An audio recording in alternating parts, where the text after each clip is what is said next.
Hello and welcome to our first Revit Architecture 2012 Assemblies feature lesson, and this would also apply to the other Revit MEP and structure as well. So what we want to do here is talk a little bit about Assemblies, which is a new feature.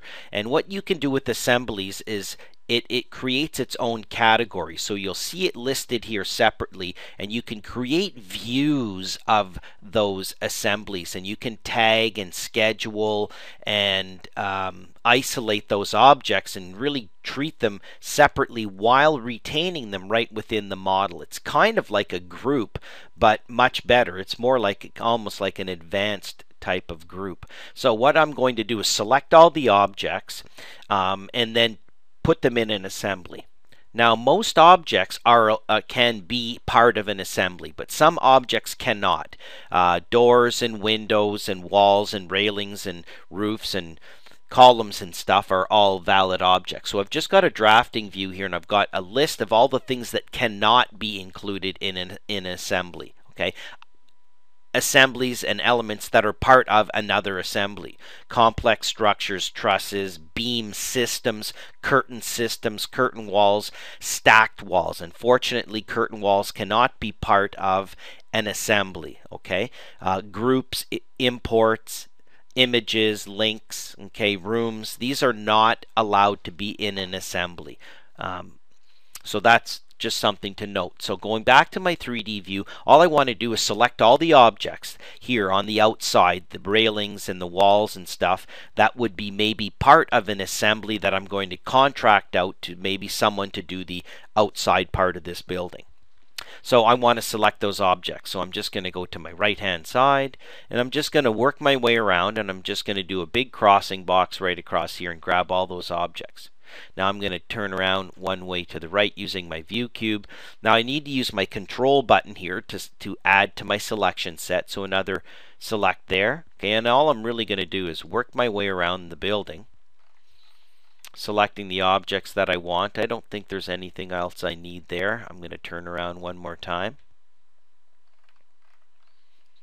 Using my control button again, I'm going to select these objects, and I need to select these guys, and then I just need to, oh, what did I select past there? I'm going to use my shift button to remove whatever that was. And now using my control button again, all I'm doing here is I'm selecting. So use whatever selection methods you want to select the objects. Okay. And then I can go back to my home tab here, or my home view. So those are all the objects. Now I don't want the topo and the site stuff, so I'll use a shift key to remove those objects. Okay, so there I have selected all the objects I want to be included in my assembly. Okay, I'm going to contract out that part of it. So I have them all selected, and look what's up here. Create assembly. There's a little flyout for you there. A little bit of information. So I say create assembly. When I do, it's saying, oh, I've selected some objects that cannot be part of an assembly. There's a beam system and some stuff in there. So I'm just going to say OK, and I'll let you read that information. In the meantime, it lets me proceed. Now look, it's telling me these are all the categories I've selected. I've selected at least one column, one floor, one railing, a roof, a stair, structural framing, and walls. So I have to pick one of these. I have no choice. So I'm just going to go with floors. And I'm going to give it the name exterior deck. Okay. Now watch, that's going to show up over here. So I say OK, boom, there it is. Now I have a new assembly right there, and it's under my assemblies, and it's called exterior deck. Okay. Right now I haven't created any views yet, but when you go to select an object or hover over something that is part of an assembly, the first pick will grab the whole assembly. If you tab, you can tab and select individual parts, regular Revit movement. Okay, so there's my assembly. Now I can pick on here. I can add and remove. I can say add and remove. I can say pick on here and add objects. I can pick on here, remove objects, just like with groups, and then I can hit finish.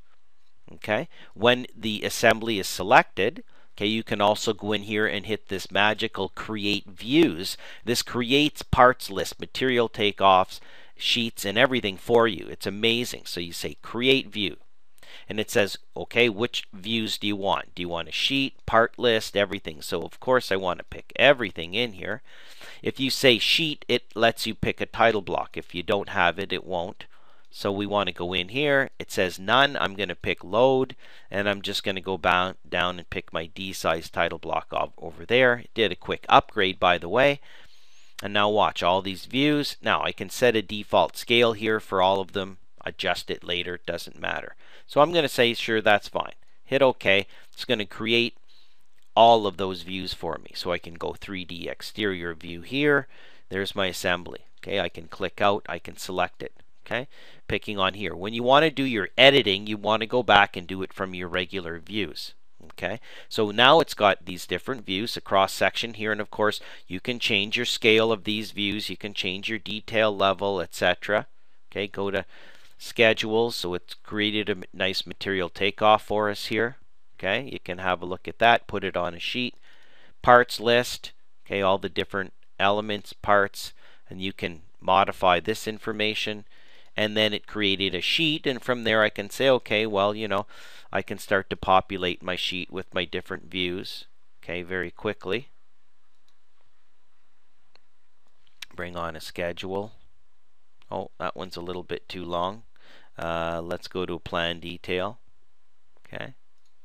You can take that schedule and then also stretch it down, and etc. So there, very quickly, we have a sheet with our assemblies and the different views, and that's all saved right inside of here. And now we have our sheet inside of here. So this is kind of a really nice feature that I am excited about, and I can see my brain is just kind of spinning on all the different things that you can do with these REVIT architecture, structure, and MEP assemblies.